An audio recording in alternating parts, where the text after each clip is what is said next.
Sejam bem-vindos e bem-vindas ao lançamento da primeira edição do livro Feijão Encantado na Serra do Pé Quebrado, com texto e ilustrações do Miguel Ferreira e ilustrações e diagramação de Edson Ferreira. A revisão de Maria das Dores Bezerra, professora Jana, e essa pessoa que vos fala. O livro constitui um projeto aprovado e financiado pelo Governo do Estado do Ceará através do 12º Edital Ceará de Incentivo às Artes. É um orgulho muito grande para a gente estar apresentando esse projeto hoje, da Secretaria de Cultura do Estado do Ceará. Gostaríamos de agradecer a todos, todas e todes, pela honrosa presença e dizer que é uma alegria imensurável celebrar esse momento de nascimento do primeiro livro de Miguel Ferreira. Agradecemos à Prefeitura de Juazeiro do Norte, através das Secretarias de Cultura e de Educação, a pessoa do nosso secretário de Cultura, Vandil Pereira, a nossa amiga Marília Lima, a bibliotecária e coordenadora dessa instituição maravilhosa e necessária, da professora doutora Francisca Pereira, a professora Franca, da Universidade Federal do Cariri, e da Regiane Ferreira, presidente do Instituto Aldeia da Luz. E também quero registrar em emoção e em pensamento, ela não está aqui, mas gostaria muitíssimo de estar, da poetisa e cordelista Joseni Lacerda, da qual a gente tem uma parceria muito bacana. Ela está com um evento lá na Casa Azul, né, Miguel? Casa Azul. Mas ela falou, olha, eu vou estar lá também. Então, eu quero registrar ela aqui nessa emoção que a gente está hoje. Obrigada também ao apoio da imprensa, que tem nos ajudado bastante a divulgar o livro. E um agradecimento mais que especial de hoje vai para os nossos familiares e amigos, né, que estão aqui presentes hoje, por acreditarem nesse projeto e caminharem junto conosco nesse sonho que já está realizado, né? Para conversar sobre o livro e da sua relevância para a literatura local, antes de eu convidar, eles já se convidaram, já estão aqui na mesa, o Edson Ferreira, Miguel Ferreira, e vou convidar também a professora Franca, sim, a surpresa, para conversar sobre a relevância do livro. E antes de iniciarmos, Vandinho, eu gostaria que você abrisse o nosso evento.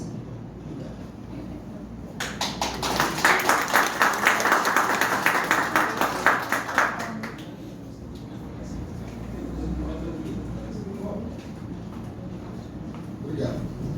Boa tarde a todos. Orgulho de estar aqui com vocês, abraçar o escritor Miguel, parabenizar o Miguel. O Miguel é um incansável lutador pelas artes, ele faz isso com muito desprendimento.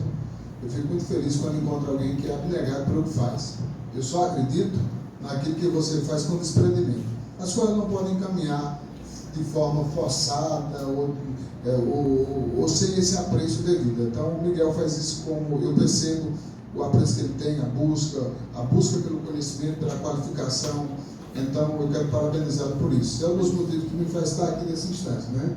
O Miguel sabe, né, diante de tanta atividade, claro que aqui é um local importante que ele gostaria de estar, mas obviamente que eu estou nesse instante, no meio de outra reunião, mas eu disputei na minha agenda para estar aqui. Eu disse que vou poder demorar pouco, obviamente que já fui presenteado com um exemplar do seu livro, mas fiz questão de estar aqui também nesse momento, né, ao lado de todos vocês. Professora Franca tem uma história com o cordel, a conheci já faz algum tempo, desde que cheguei a Juazeiro do Norte. É também alguém que é entusiasta da literatura, e não só da literatura, mas enfim, da arte aqui do Caribe cearense. Quero dizer que é importante a qualificação, principalmente na busca de recursos que existem através dos editais. Muitas vezes nós temos aqui, por exemplo, ontem nós encerramos a inscrição de editais dos recursos da Lei Paulo Gustavo. Juazeiro do Norte está até o final do ano, se não houver prorrogação, porque tem uma probabilidade de prorrogarem a parte de finalização para execução dos recursos da Lei Paulo Gustavo, mas que seja no final do ano ou até meados do ano que vem, como está previsto, se mudarem, mas se não mudarem, nós estamos adequados para atender até o final do ano. Juazeiro do Norte vai estar injetando, através dos recursos da Lei Paulo Gustavo, R$2.283.000 para artistas de Juazeiro do Norte, no audiovisual, em outras linguagens culturais, né? Nós temos uma parte que é direcionada especificamente, né, para uma linguagem, mas outros, a gente vai alcançar muita gente. Eu estou muito feliz por isso. Recebi agora há pouco um relatório prévio dos inscritos. Nós temos pelo menos 3 vezes mais inscritos do que possibilidades. Isso, de certa forma, me deixa contente, porque é um projeto. E alguns com números até interessantes, né? Projetos com números interessantes, porque nós vamos fomentar o cinema, nós vamos fomentar a sala de cinema. Então, assim, vai ser um ganho muito grande para a nossa cultura. Eu tive um início, né, iniciação de educação cultural no SESC. O SESC é uma escola, não é mesmo, para a gente que ainda não investiu na cultura e tem esse desejo. Eu tive esse desejo e comecei a aprender lá, ainda estou aprendendo. E aí, quando eu reencontrei o Miguel, reencontrei assim, porque eu cantei no primeiro casamento dele, né? Ele casou, eu fui a cantora. Ele disse que eu dei uma cantada nele, mas não foi bem assim. E aí, mexendo nas coisas dele, né? Encontrei uma pasta com alguns desenhos, algumas ilustrações, e eu conheço os desenhos dele de comics. E eu disse, olha, Miguel, você é um artista. Ele não se reconhecia artista, né? Ele escondia as artes, os desenhos, as revistas. Ele tem um acervo brilhante, enorme de revistas em quadrinho, e que a gente tem um plano de transformar isso em uma gibiteca, né? Tornar acessível para outras pessoas. Então, estava escondido tudo isso. E aí, de repente, o Miguel produz um livro, né? Ele disse, não, eu não criei nada, mas tem 100% do texto do livro foi criação sim dele, né?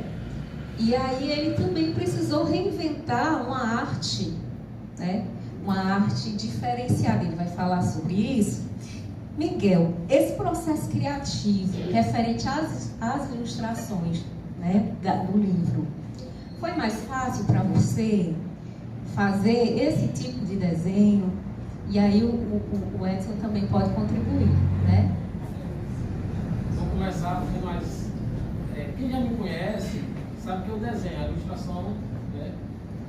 Mas quando eu vi o livro, o texto e a proposta, eu automaticamente também entendi que o que eu podia atendê-lo enquanto artista visual não casava, era muito distante, né? Nós que ilustramos, a gente, com o tempo que eu vou fazer 50 anos, capricha para ter um estilo, ser reconhecido nos traços e tal. E de repente eu tenho um produto que é meu e eu quero ilustrar, mas eu entendo que o meu traço não serve. Então eu recorri a meu irmão, que também é artista visual, pessoal, mais calado aqui, eu pedi a ele, que pedir a irmã é diferente, né? 3 vezes ao dia. Aí eu disse assim, olha, cara, faz aí, vai fazer, e ele me deu os traços aí pra ti, como foi. Foi complicado porque fugiu totalmente do que eu tenho o costume de fazer, né? Eu faço mais desenho mais pesado, mais nada de infantil.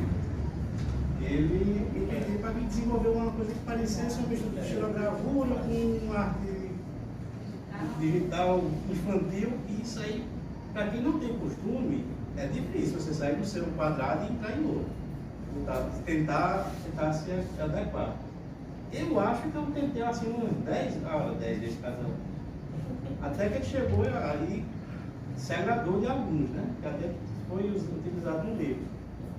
Mas não foi só um, nem duas vezes não. Para chegar, parece simples. Depois de feito. É um prédio.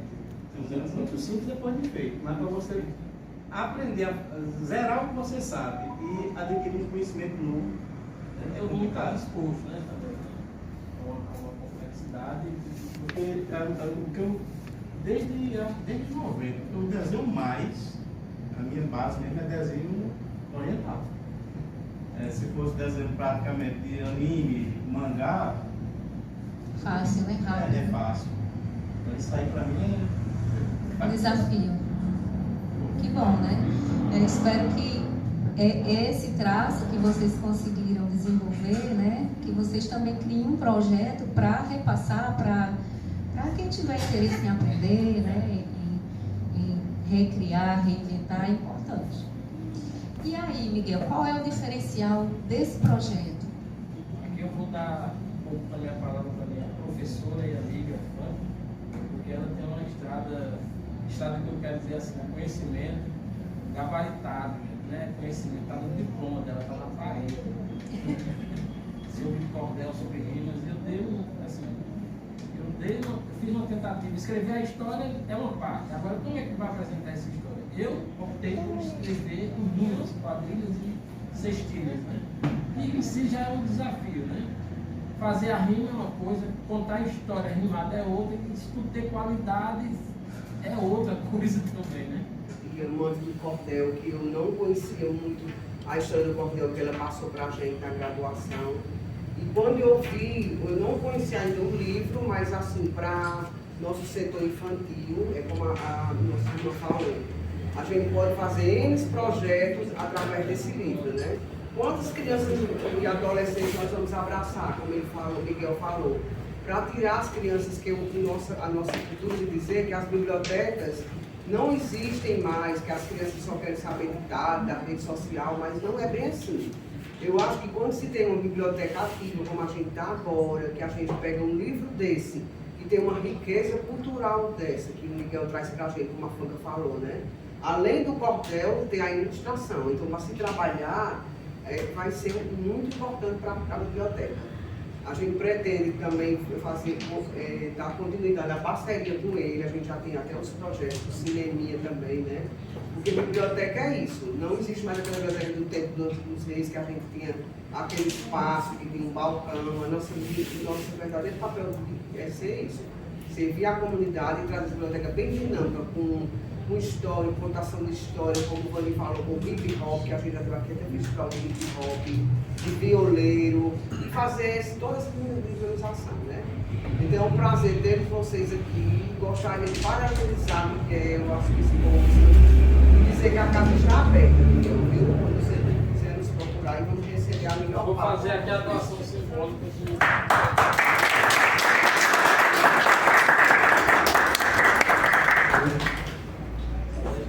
Legal, você me dá um abraço, parabéns, eu também. Eu queria abrir a pergunta. Se alguém tiver alguma pergunta, pessoal, a gente escreveu alguma, está um pouco estourado o horário, mas se alguém tiver alguma pergunta sobre produção, sobre a produção do livro e ou mesmo o impresso do livro, fiquem à vontade. Roberto. Sei que o horário, como o colega Miguel falou, vai estourar, mas enfim, eu não posso perder a oportunidade de parabenizá-lo, a a gente se conhece há muito tempo, a gente sabe que você de fato tem essa veia artística, nunca deixei de lembrar sobre isso. Não sabia que você tinha um irmão também, que é artista gráfico. E então, assim, eu tenho muitas perguntas a fazer, e essas a gente vai fazer posteriormente, a gente tem essa amizade. Mas nesse momento aqui agora, eu queria entender como foi esse processo da formação da arte do livro, porque os créditos você entra como texto de arte, o seu irmão como parte da arte também. Foi arte final, ou você fez alguns desenhos do livro e o seu irmão fez outros?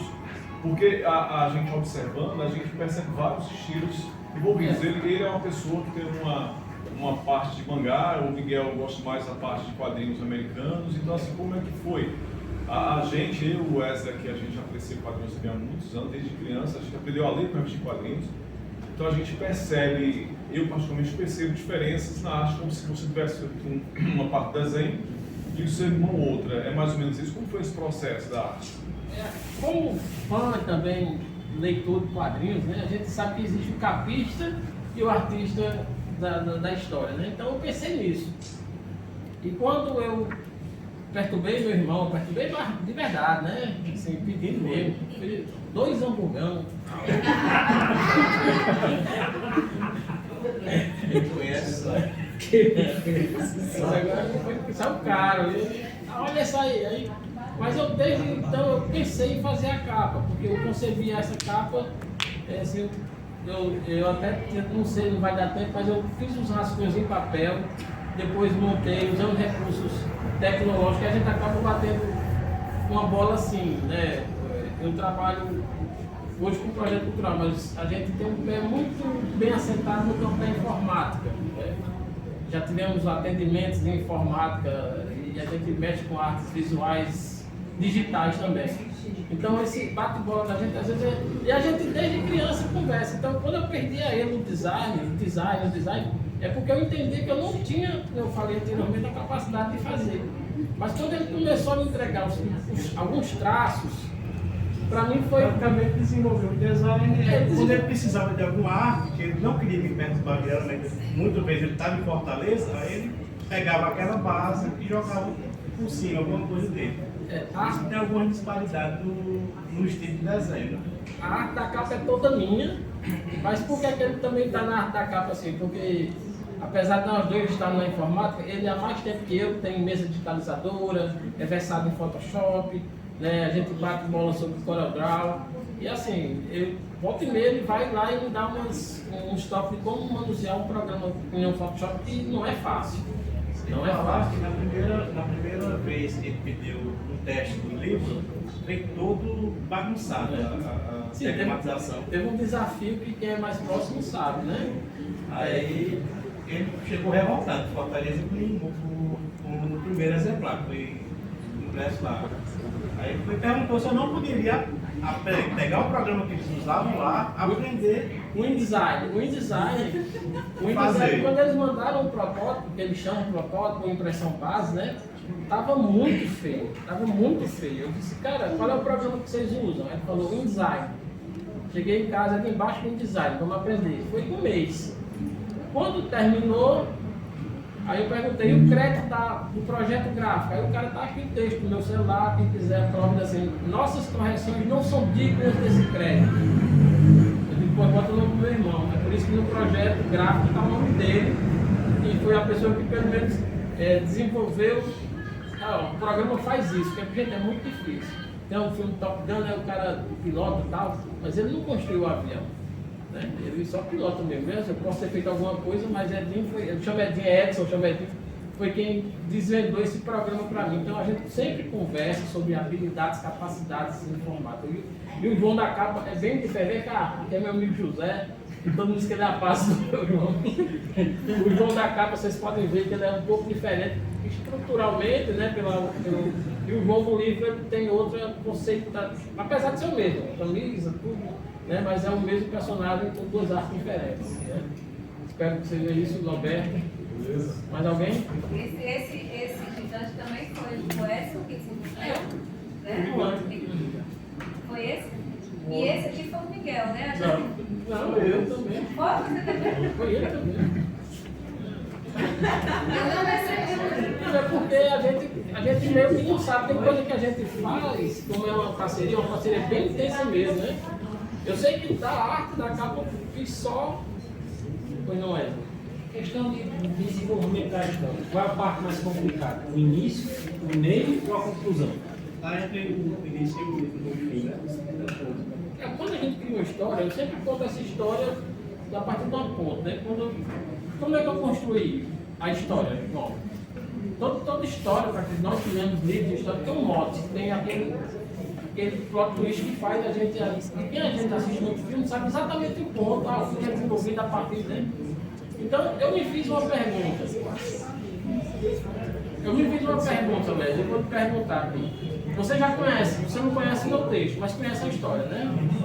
Invariavelmente, em todas as histórias do João, ele faz uma troca, não faz? Feijões, né? Assim? Invariável, né? Às vezes nem é mesmo uma vaca, mas ele sempre pega o feijão. Isso. Invariavelmente, ele é chamado que foi enganado, né? Ele é levado a... Mas também, em todas as histórias apresentadas, o feijão cresce. Ou seja, o João não é enganado. Então foi a partir desse momento que eu decidi, quem é esse cara que deu os feijões ao João? A troco de quê? Hã? A troco de quê? A trouxinha do feijão do João. A troco de quê? A troco de quê? Né? Quem é esse cara? Ele ganha o quê com isso? E talvez seja essa a minha contribuição literária, porque as outras histórias não dizem. Tipo assim, o João ganha, sobe, desce, mas a pessoa que entrega os feijões ao Ele João... some da narrativa, né? Some da narrativa como se Mas aqui eu consigo, pelo menos na minha proposta, apresentar um pouco mais. E foi isso aí, Wesley, a partir desse ponto. E geralmente a gente já sabe o começo, sabe o meio. Para mim, a conclusão foi o mais difícil desse processo. Miguel, Suspeitável. vamos ler um trechinho do livro para Olha, as para quem pessoas? já conhece, tudo bem, mas vai ter só um pouquinho para Só um encerrar. pouquinho. Vamos fazer uma distribuição às pessoas que não receberam aqui ainda. Não pode ler, já. Como é um livro versado, a gente vai ler só 2 páginas. É só 2 páginas. É um livro infanto-juvenil. E o livro infanto-juvenil, gente, ele serve o seguinte: a criança pode ler e você pode ler para a criança. Né? Esse livro, gente, eu contei, né, fiz uma live, até para, na época da pandemia, né, para o governo municipal, e foram mais de 30 minutos nessa história. Então, a gente não vai ler, porque ela é bem extensa. Mas assim, deixa eu só perguntar. Como é que começam as histórias de conto de fadas? Todo mundo já sabe. É uma vez. Aonde? Num lugar, né? Então, eu comecei a desconstruir isso aí na estrutura na primeira estrofe, né? Que começa... Em um tempo já antigo, aqui mesmo no sertão, o povo vivia triste, sem água, esperança e pão.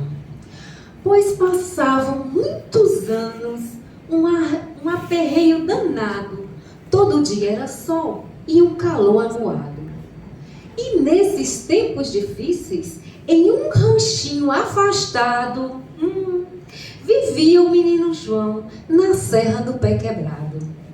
Obediente e disposto, o tal do menino João morava com a sua mãe e uma vaquinha de estimação.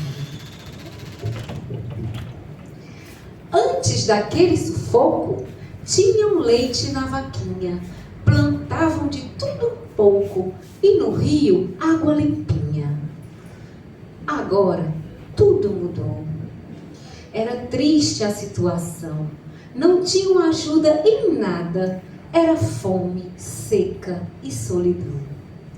A mãe falou para o menino, prevendo pior situação. Vai na vila e vende a vaca, compra leite, arroz e pão. Relutou João, com voz tristonha. Mas mãe, a nossa vaquinha, vamos esperar chover e a terra ficar verdinha. Também espero melhoras, falou a mãe já chorosa. Mas não temos condição, vamos vender a mimosa. E aí vocês vão ler o livro para continuar a história. Gente, eu gostaria de agradecer a presença de cada um de vocês, nossos amigos, nossos familiares, entidades que estão aqui. Instituto Aldeia da Luz, parceira Fanca, Marília, agora que vai ser nossa parceira, nós não vamos largar do seu pé não, Marília. Nossos amigos aqui, o colega que logo, logo vai lançar o livro dele, né? Levanta aí a mão pra gente ver.